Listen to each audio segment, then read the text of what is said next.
സ്ഥാനാർത്ഥിയുടെ മരണത്തെ തുടർന്ന് തിരഞ്ഞെടുപ്പ് മാറ്റിവെച്ച തിരുവനന്തപുരം കോർപ്പറേഷനിലെ വിഴിഞ്ഞം വാർഡിൽ പ്രചാരണം അവസാന ലാത്തിലേക്ക്. കേവല ഭൂരിപക്ഷം നേടാൻ ബിജെപിക്കും സിറ്റിംഗ് സീറ്റ് നിലനിർത്താൻ എൽഡിഎഫിനും നില മെച്ചപ്പെടുത്താൻ യുഡിഎഫിനും ഈ തിരഞ്ഞെടുപ്പ് നിർണായകമാണ്. 9 പേരാണ് മത്സര രംഗത്തുള്ളത്. നേരത്തെ പത്രിക നൽകിയിരുന്ന ഒരാൾ പത്രിക പിൻവലിച്ചിട്ടുണ്ട്. 13,000-ലേറെ വോട്ടർമാരുള്ള വാർഡിൽ ജനുവരി 12-നാണ് തിരഞ്ഞെടുപ്പ് നടക്കുന്നത്. 13-ന് വോട്ടെണ്ണലും നടക്കും.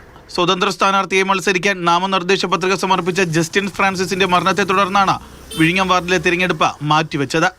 വിമതനുണ്ടെങ്കിലും 2015-ൽ കൈവിട്ട വാർഡ് തിരിച്ചുപിടിക്കാനാണ് കോൺഗ്രസിന്റെ ശ്രമം. വോട്ട് ചെയ്യാൻ ഒരു പരിധിവരെ മടിച്ചു നിന്ന വോട്ടറും പുതിയ വോട്ടർമാർ പോലും ഈ ജനാധിപത്യത്തിന്റെ ഇതിൽ പങ്കാളിയാവാൻ കൂടുതൽ സാധ്യതയുണ്ട്. വോട്ടിംഗ് ശതമാനം വർദ്ധിക്കാൻ സാധ്യതയുണ്ട്. 100% വിജയത്തിന്റെ ആത്മവിശ്വാസത്തോടു കൂടിയാണ് നമ്മൾ നിൽക്കുന്നത്.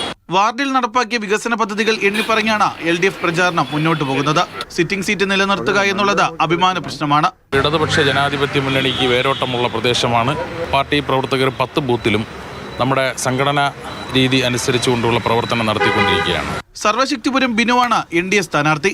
കുളത്തിൽ വീണ കുഞ്ഞിനെ രക്ഷിക്കാൻ ശ്രമിക്കുന്നതിനിടെ പരിക്കേറ്റ് ബിനു നിലവിൽ വിശ്രമത്തിലാണ്. ബിനുവിന് വേണ്ടി പാർട്ടി പ്രവർത്തകരാണ് വോട്ട് ചോദിക്കൽ. 100% വിജയപ്രതീക്ഷയുണ്ട്. വാർഡിലുള്ള എല്ലാ ജനങ്ങളും എനിക്ക് BJPക്ക് പോസിറ്റീവായിട്ടാണ് ഇപ്പോൾ ചിന്തിക്കുന്നത്. അതുകൊണ്ട് BJP ജയിക്കും.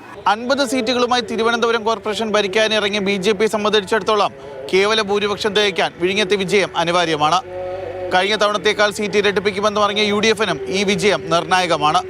സിറ്റിംഗ് സീറ്റ് നിലനിർത്താനുള്ള അഭിമാന പോരാട്ടത്തിലാണ് CPM-ഉം. MS സുഹിത്തിനൊപ്പം ജിബിൻ JB, മാതൃഭൂമി ന്യൂസ്, തിരുവനന്തപുരം.